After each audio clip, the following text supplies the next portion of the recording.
That's what we traditionally use, but this is the air pump. Japanese chemical these. Let's see what one of these work. Now we do have what we call an adapter kit. Between the keyboard and brake fluid.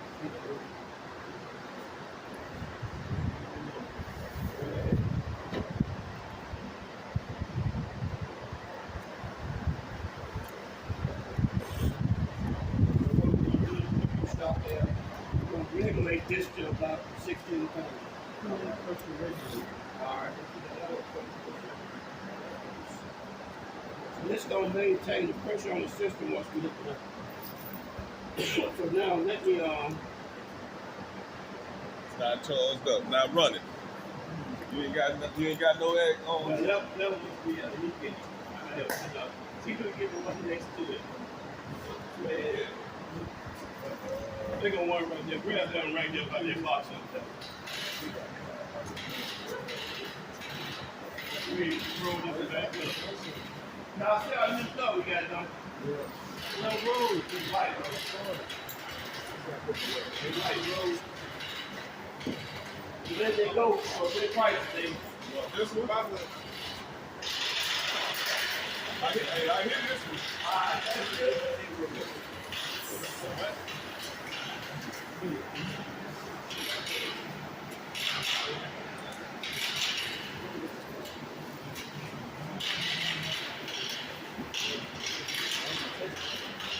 A little bit closer, let's see. So we're gonna regulate this to 16 PSI. 16 PSI. So this is what it looks like. So you can increase the pressure. I'm gonna cut it already. So you can increase the pressure right here. So we're gonna hook it up. Let's back it off. So if you look at the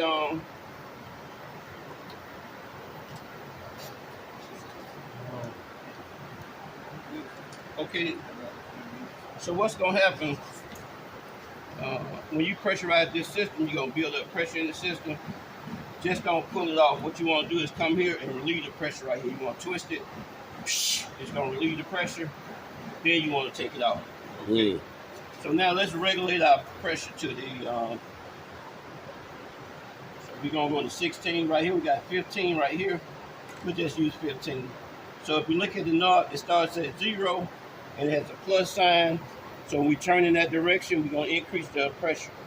So you're gonna see the needle start to raise. So we're increasing the pressure. Now check your hoses. You're gonna see your hoses getting real tight. So now we're pressurizing that system. So if we got any leaks in the system, we're gonna be able to push that fluid out and verify what that leak is. So we're gonna push it up to about 15. We're gonna take our time. And so once we get it up to about 15, then we'll do our inspection. We'll go ahead and start our inspection. We'll start checking our hoses. And what we don't want to do is, hoses have a life cycle. Generally what happens, people replace hoses when they bust. The hose should never bust. You should change it before it busts. You want to be proactive, not reactive. Right. If you got customers, check them hoses, make sure they're not dry rotted. So right now we can do our inspection. We can walk around, look up under the vehicle, don't see any leaks. We'll look at our radiator, do our radiator inspection, make sure we don't have any leaks on our seams, because that's where they leak at, on the seams. So you got generally gonna have 2 seams. Fluid comes in from the top of the vehicle, it comes in hot, it drops down. As it's dropping down through the radiator, we got fan coming across, the air coming across, we're using our fans, we're dissipating that heat. So you should see a temperature change from the top radiator hose to the lower radiator hose. So it should be cooler coming out than it is coming in. Okay? So we're gonna use an infrared thermometer to do that with a laser. We're gonna do that test. But this is just pressure testing.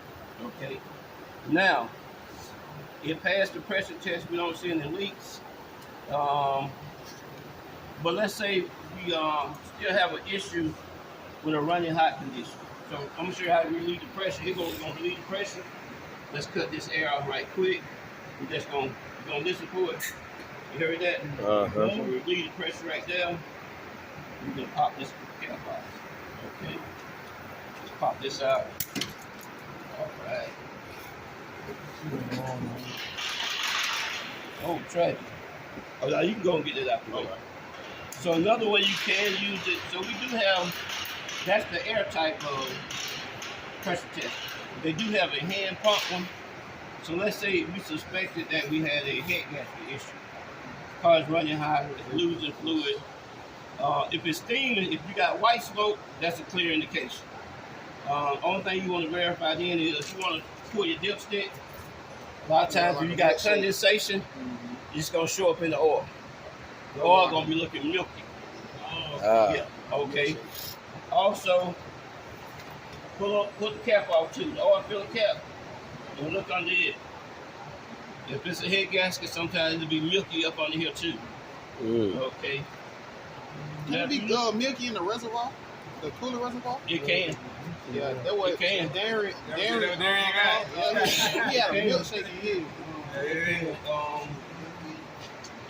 When it's looking milky. So let's see.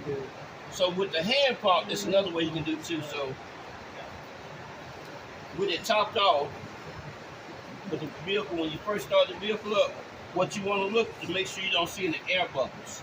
If you see air bubbles coming up, then that could be an indication. But what we can do to verify it is, we can put that same pressure gauge, the hand pump one, and don't pump it up. Just put it on there. If you see that gauge pumping up by itself, then that's a clear indication you got compression leaking into the cooling system. So it could be a head gasket, something like that, okay? Just one more thing. So we have enough. So now let's say if we had to do a repair on this. We repaired it,